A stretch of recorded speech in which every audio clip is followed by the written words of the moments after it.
welcome back to the Lovin Dubai show, where we go through all the trending stories that everyone in Dubai is talking about. It's Thursday.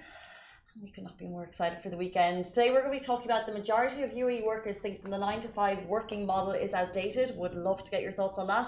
We'll also be talking about people talking about lengthier wait for taxis, and have you experienced it? Yes, and other than that, we'll be talking about October 10th to mark the first day of visa-free travel between Israel and the UAE, as well as things to do this weekend. And NBC affirms that the UAE has successfully overcome the COVID-19 pandemic.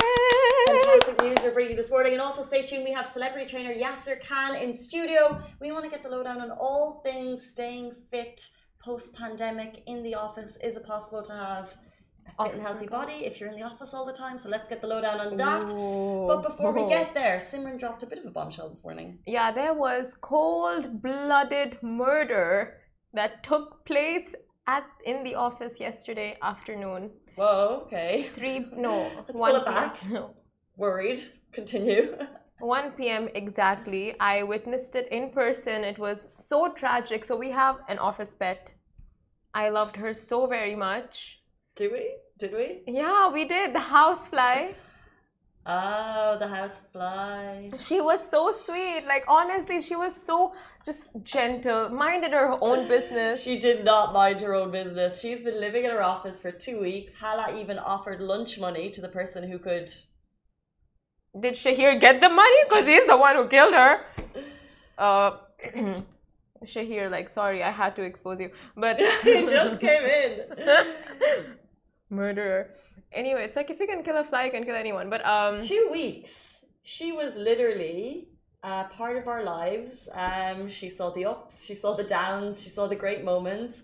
She didn't want to go. I guess there's a lot of food hanging around her office. I'll tell you, like on the 42nd floor of such a big building, like you don't expect a fly, and that also we never open our windows. And how she managed to come up here is quite a miracle, you know. Like, it's auspicious. It's like something sent from the heavens. You don't kill an insect sent from the gods. You just don't. She didn't know you at all. She didn't know me, but she didn't annoy you at all. She didn't know me at all. No, annoy you. You didn't mind her buzzing when you're like eating your food, and she was, can I have some? You didn't mind that? Just checking. But that small little cutie pie, she just wanted small nibbles of the food. I mean, we have colleagues who come and take like big chunks of food. Why don't, we don't do anything to them. We don't swat them away. How did Shahir do it? I think with his hands. That's what he said, cold-blooded murder. If you manage to kill a fly or a mosquito bug with your hands. Mosquitoes you get, okay? Like, mosquitoes are out to kill you. Oh, interesting. They're out to drain. Cute because they just want to like be part of your body. They just want to be part of you. The shade. I'm just asking. Like, where is the line? No, but how is it okay? Has the fly harmed you? Has it? Did she harm me? She made me less productive at work. Which we're going to get into in a second, by the way. Did she, though? Yeah, the whole fuss of having an extra person in the office. Did we have our visas? You know, it's all tricky. She was the cutest thing. She wasn't masked, it was tricky. And you know, like, she was so different from the other flies. Like, really, she was... Did you even name her? I think if there is a name involved... Monica. We did name her. We had Monica in the office for 2 weeks. Monica's dead now. Like, really, it's quite sad. I just want to kill flies. It's okay when there are too many. In this PG world. You know what? With your cold-blooded hands. Some insects are pests, you know? Like, they are, like, you do kill them and you kind of speed up the reincarnation process if you believe in that. I totally get it. But, like, if there's one fly, and that also miraculously in the 42nd floor of a skyscraper, you're just like, you let that fly live, you know? Yeah. Like, how... She was really just a special being. And what Shahir did was just not okay. It was not okay. Let's get your thoughts on it. My point with Monica was that having her in the work environment made us as a whole less productive, because we were faffing around, talking about her, and then the death was this whole thing. Speaking of being unproductive in the office, we have a new survey that says the majority of UAE workers think that the 9-to-5 working model is outdated. So coming into the office from 9 to 5. This is a very interesting survey by a US electronics company called Poly. And they found that along with that, 67% of UAE residents say that they're more productive working from home. Why are they more productive working from home? Noisy phone calls in the office. They find it tricky with people looking over their shoulder. So there's plenty of factors that jump into them being less productive. I have one more here, which I thought was quite interesting. Yeah, basically less productive, and they have problems with people in the office. And along with this, they say 75% say that like I said, the traditional working model is outdated. Look, we've had a pandemic when many people adjusted to work from home life. We got to spend time with our families. We learned how to make bread. Some of us adopted animals. But now, as work life increasingly returns to normal, UAE residents are none too pleased, according to this survey. The survey spoke to over 7,000 hybrid workers across different countries. So along with the UAE, they also looked to countries like UK, France, Germany, many people working in a hybrid model mode. And these residents surveyed said that working from home has changed the working culture forever. However, on the other hand, 60% acknowledge that working from home could impact their employment development, which you also understand. I really get both sides. Is working from home for you, or would you rather be in the office? Looking at this survey, I was thinking I would love to have like a business owner versus employees and to have like that debate. For me, I would love a work from home option. However, 100%, please give me a day off a week. Do you know what I mean? But it's interesting, I called it a day off. Yeah, yeah. A work from home day, because you know that you're going to have a more relaxed day, potentially more productive. But we never really had a massive work from home time, so I don't know how I really would test myself in terms of productivity. I think because you were mostly in the office doing lives and stuff, so you barely got work from home days. So you don't know, and I'd love to get your thoughts. Are you actually more productive working from home because of the noisy phone calls, because of the Monicas in the office, you know, all that like water cooler chat? So I actually potentially think that you are more productive, you are more relaxed because you have that time. But if it was on a lengthier scale, would it progress your career development? Potentially. I mean, I personally wouldn't. I mean, having designated amount of days in a year that you can opt to work from home, that would be like really nice and ideal, because you know emergencies come up, and then of course if you're running a household, you have all these maintenance works, and if you have kids, depending on all of that, right? Like, well, yeah, I think there's the option to work from home, and then there's the specific like 1, 2, 3 days a week. Like, isn't it? That's what the model is now, and that's what the majority of workers are saying, is that the 9 to 5 working model is outdated. So a new model, which would be like not even just a work from home option, but a day or specific at home, is what they're saying. Okay. So they just want like designated time to work from home. Well, yeah, because of. However, then it's like it's a whole conversation, and I just think it's so crazy how this was never a conversation, and it would never really be a conversation. Yeah. COVID happened, and people basically just got to go home and work from home. Yeah. Which was just the dream for some people. But at the same time, they're saying that 56% of the same group said that they've lost the art of small talk.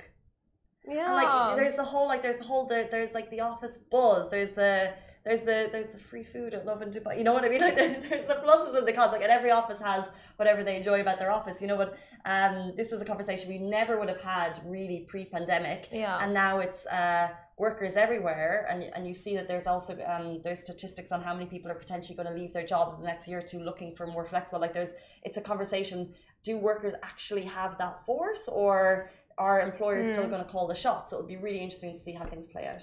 That is interesting, like people seeking for more flexibility at their workspace.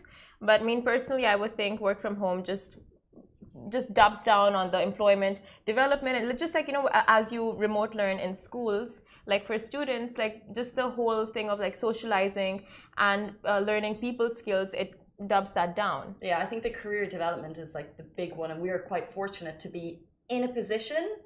Yeah. Then imagine joining a workplace, working from home. But then that's why the hybrid model would be have the 4+1 or whatever. Amalgamation of the two. Anyway, moving on to our next story, October 10th to mark the first day of visa-free travel between Israel and the UAE. Now, the UAE passport has been ranked as the strongest globally for offering visa-free travel to 98 countries according to the Global Passport Index released by Artin Capital. So, from that source in particular, and adding to that, now Emiratis can travel to Israel without requiring a visa and vice versa. And starting October 10th, 2021, visa-free travel between the UAE and Israel will officially kickstart. Now, this was announced by the Israeli Minister of Interior, Ayelet Shaked, earlier this week during her time here in the UAE. With this new visa update, Israelis traveling to the UAE for leisure or business will not need visas to enter the country. However, those entering the UAE for study or to work or to volunteer or for religious reasons will still require a visa. And it was the Emirati Interior Minister and Deputy Prime Minister Saif bin Zayed Al Nahyan who met with the Israeli Interior Minister, and the two discussed interreligious affairs and religious diversity in their respective countries.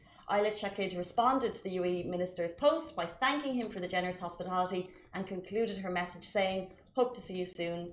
Together we will advance cooperation and joint projects between our nations." So that is exciting news on the visa front. Hopefully, they'll start visa-free travel for other countries as well. But this is the thing, I think the UAE is we always hear updates about the UAE strengthening its passport to allow for passport holders much easier travel to other countries. Yeah. The UAE is constantly working on their, international relations.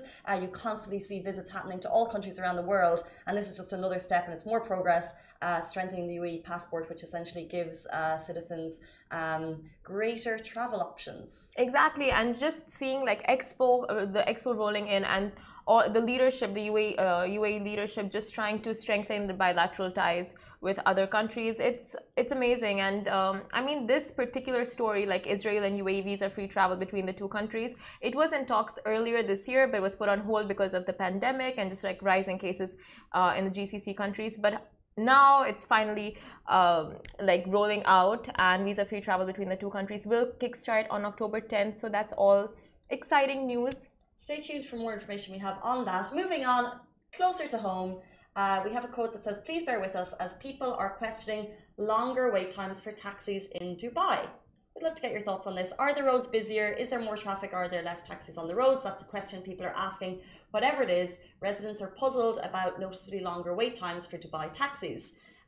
So what we saw was people jumping onto Twitter to query the longer periods, with wait times in one reported case jumping from, in general, 2 to 3 minutes to 10 minutes. People are used to of course, usually slick service with Careem, which, as we know, is the Middle East's first ever unicorn, homegrown in Dubai, now operating in over 100 countries. It's a 3.1 billion valued company that lets you ride, order food for delivery, and do groceries. So the question is, have you been waiting for longer for a taxi? To respond to this question, we caught up with the CEO of Hala and also the managing director of Careem Mobility to hear if we have been waiting for longer and why. So it was incredible. I think their response just kind of nods to a busier city. Yeah, as we can all feel. Do you know what I mean? Like, it's the expo started, schools are back, and I continue to see Facebook groups being updated with, like the traffic situation around their communities, things like that. So we have, first of all, Basil Al-Nawai, the managing director of Mobility Careem. He responded to these queries himself. He said the average arrival time for Careem in Dubai went up 18 seconds over the past months, but still remains less than 3.5 minutes. That's as an average. Anyone who has been on the road at rush hour or during the school run can tell you that Dubai is back. He's not wrong. In a big way, which is incredible to see. We know that some of our customers have been waiting a little longer than usual during rush hour, and we're always grateful for feedback on our services. We thank everyone for their patience as we work to create even better services. Okay, so I mean, I'm sure we've all experienced this. Whoever's booked a taxi in the recent couple of days and weeks has experienced. But yeah, another statement by Basil Havokimian, CEO of Hala, he said, "We are seeing an influx of movement in the city as the first week of Expo 2020 is underway, which is great to witness. As a result, the ETA for Hala taxis is adapting to this, and customers are currently experiencing an average ETA of below 5 minutes. So it's increased, like it's 3 to 5 minutes now, and as the barometer of activity across the country, we are excited to see this rapid acceleration in people movement, with many schools now returning to face-to-face learning, people returning to offices, events unfolding day by day. The biggest event in the world happening right here, bringing the world to Dubai. The multiple factors at play here, and all of them are wonderful developments for our incredible city. Bear with us, we are just less than 2 minutes outside our optimum average ETA of 3 minutes, and we continue to offer one of the fastest response times for taxis in the world. I mean, I remember having this conversation yesterday, and just like how privileged we are to even have this and go like, exactly. Seriously, like we're waiting more than 3 minutes, you know, like it's such a first world problem that we're having 100%, over here. 100%. it's because you're used to that super slick, like, let's say for example, if I live in a community and a taxi will still, they had that 3 minute Korean or Halaride maybe had the 3 minute kind of deal, and it was like if it's not within 3 minutes they'll enter you a draw to win money, because they were that proud of the fact that they can get it to you within 3 minutes. Yeah. Even though like I'm like, let's say for example 60 seconds off a road and it still was coming to me within 3 minutes. So it's just that people are used to this incredibly fast service and incredibly accurate app, that when they question it now, that's why.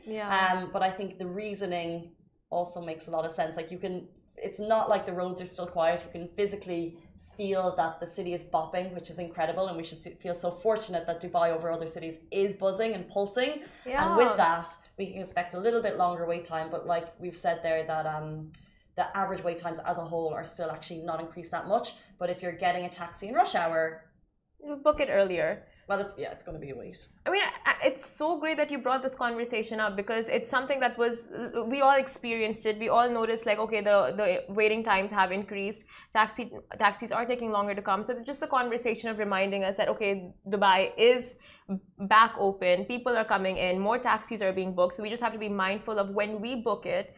And we just book like 2-3 minutes before, like we not book it last minute, just plan it in advance, book it. And I must say, I can't remember where I was, but I was listening to a representative for Kareem a couple of years ago, and he said that they obviously have a lot of data and insight about us as customers. And he said that, for example, people don't like waiting, but in particular areas, people are more likely to see a 3 minute wait and then cancel your taxi, and then let's say take one. So for, I think he was talking about Dubai Marina in particular, he was like, Marina residents are more likely to cancel a taxi than others, probably because one comes on the road, but we need to think about our behavior as users, that we are probably cancelling taxis and taking one that comes. But a conversation for another day. It is a conversation for another day.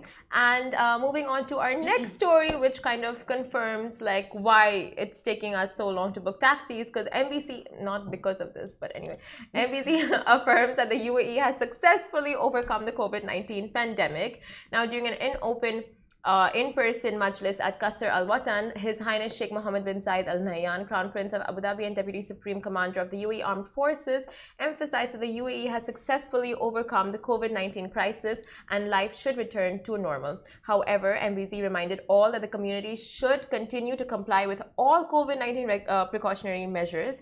And His Highness said, today is a blessed day as we see you all here. I want to reiterate that life has started to go back to normalcy in the UAE, be it at work, educational facilities, or while practicing our daily habits and activities.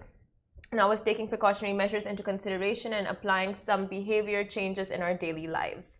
His Highness Sheikh Mohammed bin Zayed also offered his condolences to those who lost their loved ones as a result of the pandemic, and added that 2020 was a year full of challenges and hardships. His Highness actually also praised all frontline workers, especially healthcare staff, on their efforts to combat the pandemic. This is a little side note from us, of course, their efforts, and during such a scary time, everything they did for us, there's not enough praise, really. Really, yeah. Like, we were scared in our homes, and there was people on the front lines every day, across industries, making the city, continue to roll, when we really had no idea at the time how scary COVID was. Oh my God, I'm getting goosebumps just as you're saying it. Like last year, being in the front line, right back then when it just started the pandemic, you really had very less information on it. And people were still going out to work every day. That was what was so inspiring. And that too, the healthcare workers globally, the amount of work, the amount of hours, like they sacrificed so much just to be there and save lives. It's so incredible. People got separated from families, like deaths were witnessed in family. Like it was such a sad and just a year so full of hardships. But that getting that affirmation that we've come out of that, we have successfully beat that. It's incredible, you know, like it's a big thing for humanity to overcome such a drastic pandemic. True. And with that, like we said already, the city is buzzing and there's lots of things to do. The weather is finally cooling. I can't believe it's literally, there's a cool in the air. Actually, I was walking Goose at 4 a.m. this morning and it was cool. 4 a.m.? Yeah, because I went to sleep pretty early last night and forgot to walk her. So I woke up and I was like, I need to walk her. 4 a.m.? I know I'm a bad pet parent. Anyway, the weather is quite cool at 4 a.m. I can confirm. But there's plenty of things you could do in Dubai this weekend. Lots of things for parents, kids, and all ages.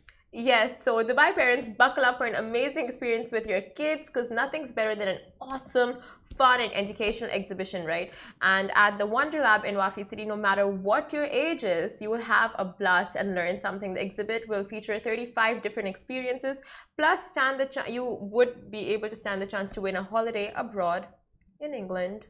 At Wonder Lab, you'll learn all about space, biology, chemistry, technology, and art at your favorite mall. Not to mention that every weekend you stand the chance for getting some amazing prizes. So there's that. Along with that, Expo. Duh. Literally. Duh. We keep hearing reports of people heading out. I was there last weekend and it's just phenomenal. Over 200 pavilions, 192 country pavilions to explore, over 200 foodie options, tickets. Oh yeah, please run and get your tickets because they're 95 dirham right now for a regular adult pass. But if you book it before the 15th, you'll get full full access for the entire month of October. I want to go. Like regularly, like there's so much I want to explore. I keep seeing the incredible villages, like the stunning architecture on the outside. Not even bare to mention the learnings that you're going to get inside. So many different shows. We've heard yesterday. We talked about Riverdance have announced. Ali was there yesterday. I saw some of your stories, like that street performance that you saw. I've never seen anything like it. Never heard anything like it. That's amazing. That's amazing. Like you can see a taste of. Like you can get a taste of every single culture from around the world in one place. Amazing. And it's true culture. It's true, like it's not fake culture. Do you know what I mean? Like it's been well thought out to really give people a flavor. Yeah. Like one of them I saw was a traditional Moroccan dance. Like I didn't ask them what it was, but I was just enjoying the moment. Yeah. So. And robots, performances, robots. Yeah. Robots telling you to wear your mask. Kids were having fun with the robots, especially the orange one. Yeah, they look so cute, and apparently they chase you around if you don't wear a mask. Did you try that? There's different ones. It's the one in the white. That's the one. What are the orange ones for? Guidance. Yeah, and they tell you they're very nice. They say, please, can you move away so I can move forward? Oh my God. Like Wally. So imagine kids seeing that and thinking that's normal. So that's Expo, of course. Run out, get there, get your metro there, like Assign Countdown Crown Prince of Dubai did last weekend, or go and park in any of the 3 huge car parks. As well as that, foodies. This is pretty exceptional for you. The man himself, the award-winning German chef Heinz Beck, will be in town to personally host a 3-day dinner series with insanely good sounding dishes with pistachio cream, grape and plum sauce, or lamb. You need to book it. It's only available from October 9th to the 11th at the Waldorf Astoria. But it sounds like an absolute exceptional feast. Heinz Beck is obviously known internationally for his incredible chefing. So get down there, book it. If you're a foodie or you want to treat a foodie in your life, I'd recommend getting into that. Oh, food. Who doesn't love food?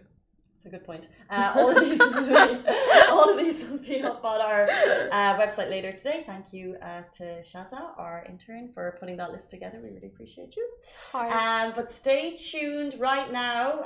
It's the end of the week. We're nearing the end of the week, getting to the weekend. We cannot be more excited. Before we get there, we're going to be joined by the founder of World Renowned Transformation Program, TYB, Yasser Khan himself, celebrity trainer to the stars, is going to be with us. And if you have any questions about fitness, how to stay fit, how to stay motivated, drop them in the comments. We keep an eye on them. And he's going to be with us in about 30 seconds.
Welcome back to the Lovin Dubai show. We're now joined by a man whose Instagram will make you want to hit the gym immediately, the founder of world-renowned transformation program TYB, celebrity trainer and fitness guru Yasser Khan. Welcome to the show. Thank you. Thank you for inviting me. Not at all, not at all. So we've just briefly mentioned there you have a world-renowned fitness transformation program. You're a celebrity fitness trainer to the stars. Tell us a little bit, what's like a day for you? What's a normal day? Are you working out yourself? Are you training people? Yeah. What's 24 hours like in your life?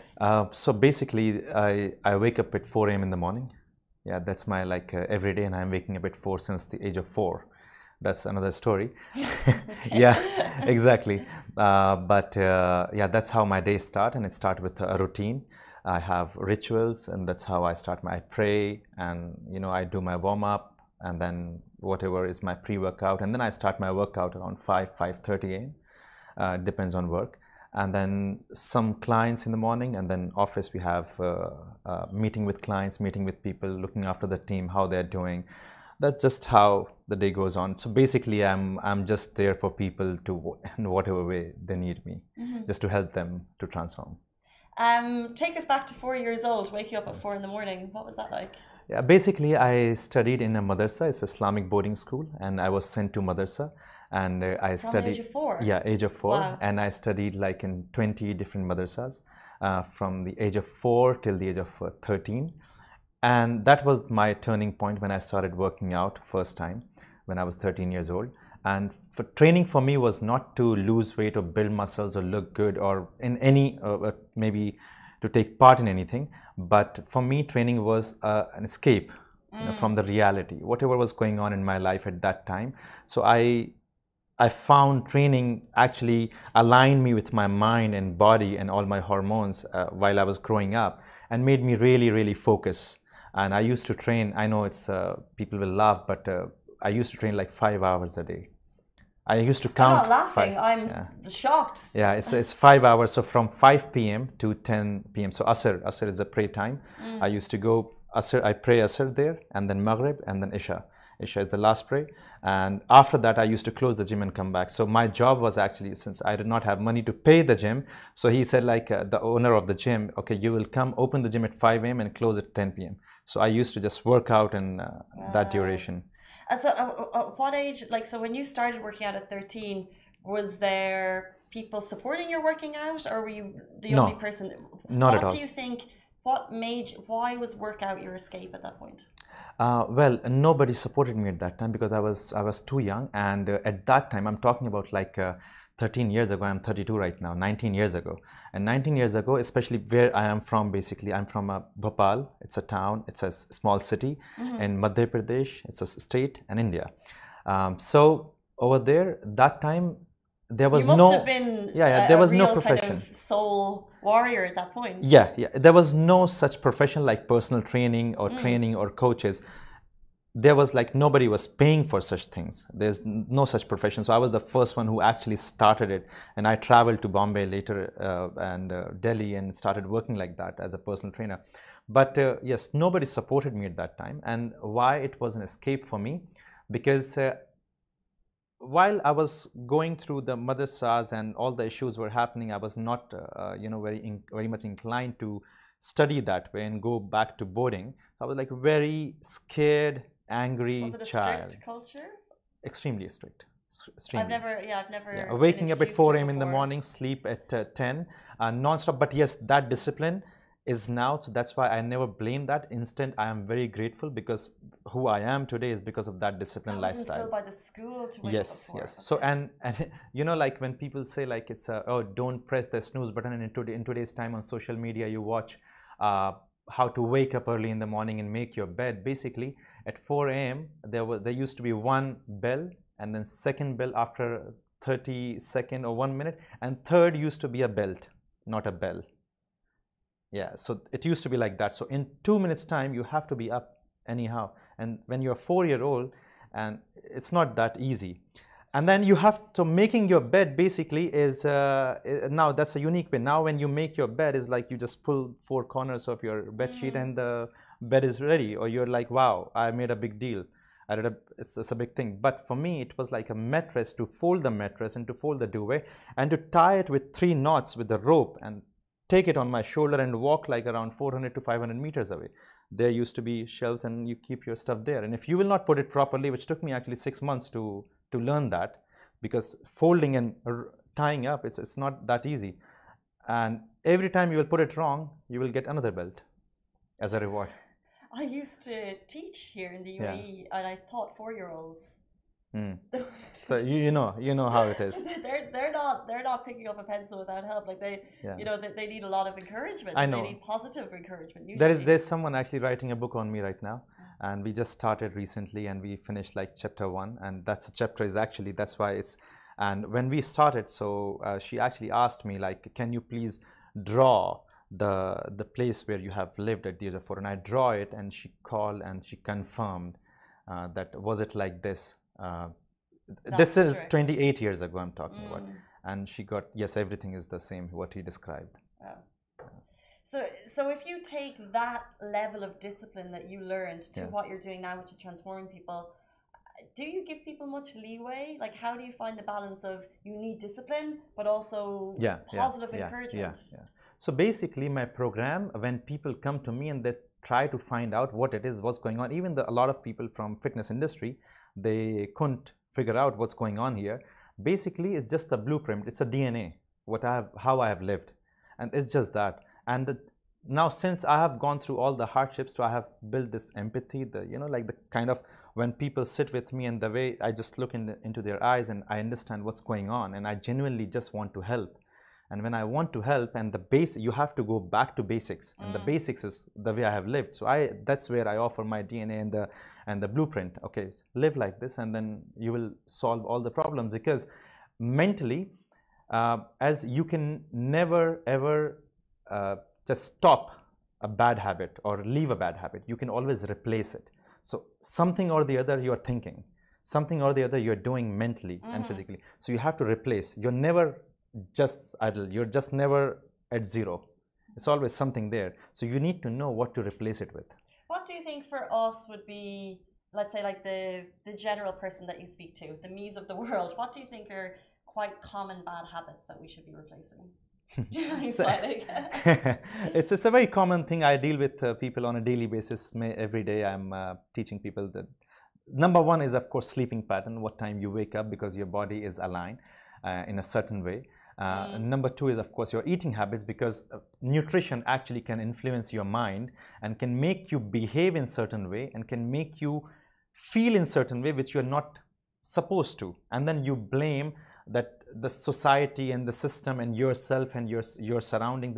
But basically, if you just understand the nutrition, your thinking will change, because it's not you, it's influenced by certain nutrition you're eating, kind of carbohydrates, fats, protein, whatever is there. Some things are just not aligned. If you just fix that, you will wake up with full energy, you will sleep on time, and it's a whole routine. So basically, I would not say like just one or two things. It's also the surroundings, the most important thing, which I always emphasize with my clients and everyone.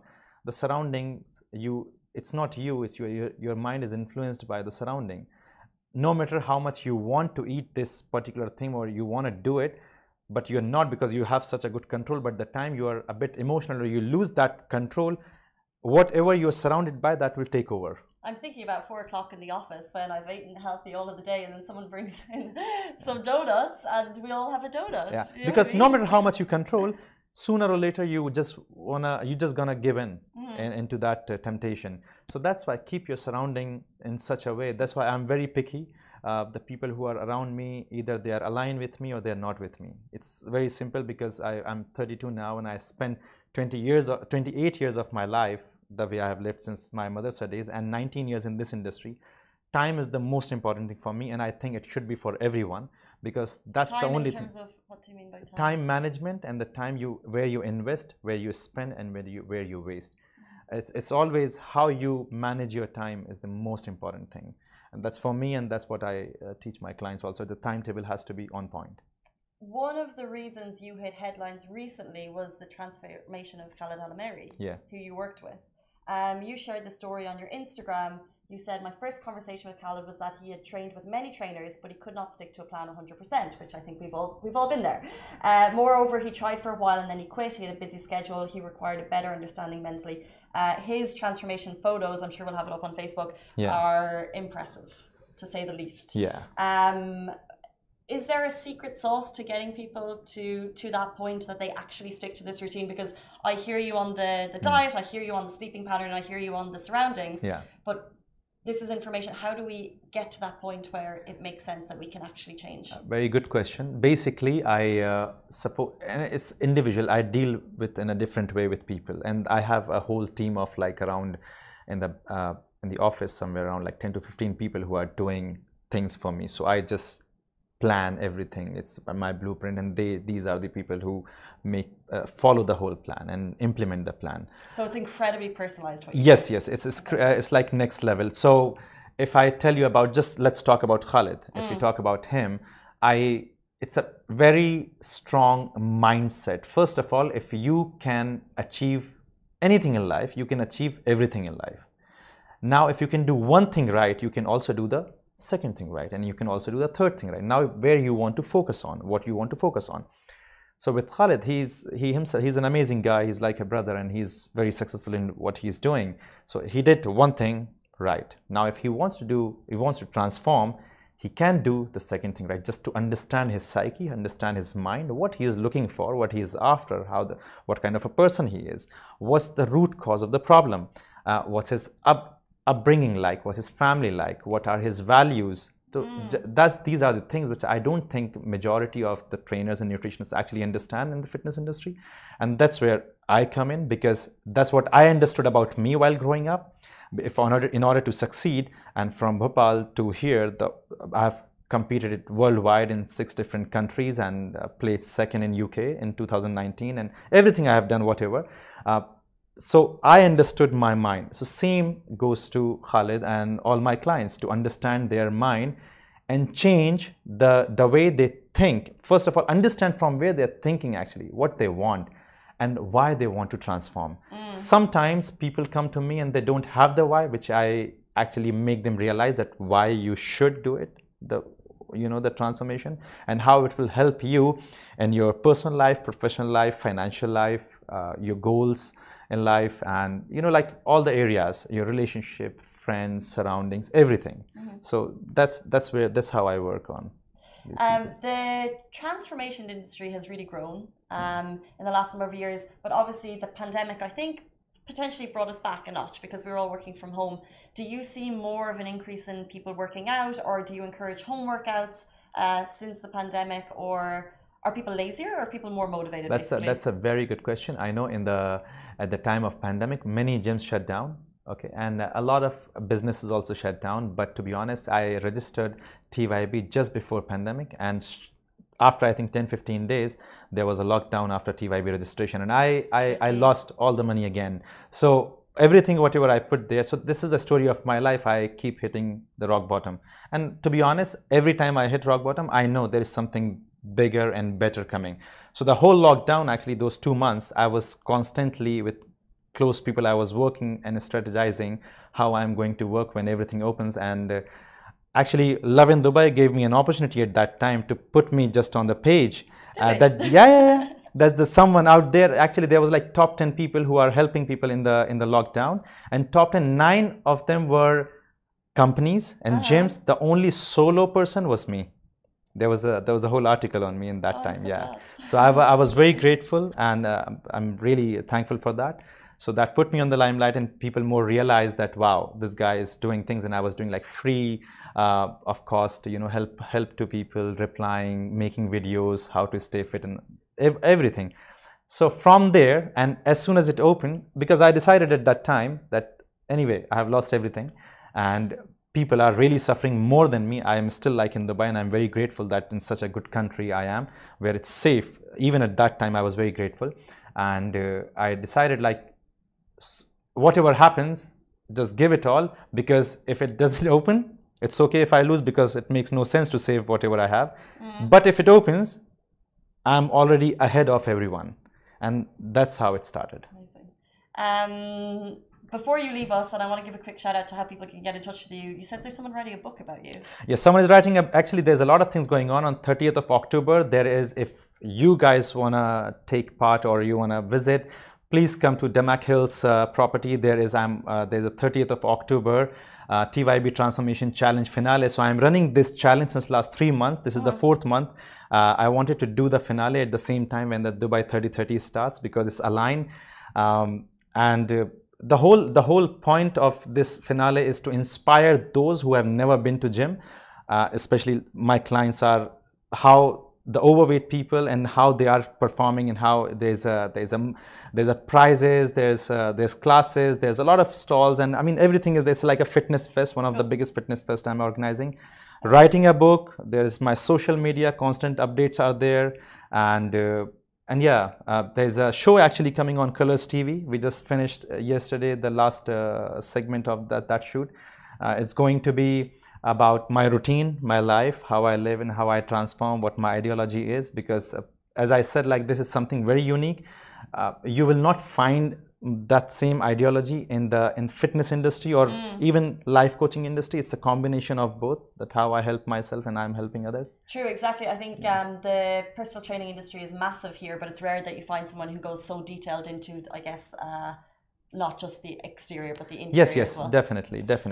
That's all we have time for, guys. If you want to see the incredible transformations, get onto Yasser Khan's Instagram and you'll see just exactly what he's doing for people, because it really is amazing and inspiring. Thank you so much for your time this morning. Thank you for having me here. We're back with you Sunday morning, same time, same place. Stay safe, wash your hands. Bye bye.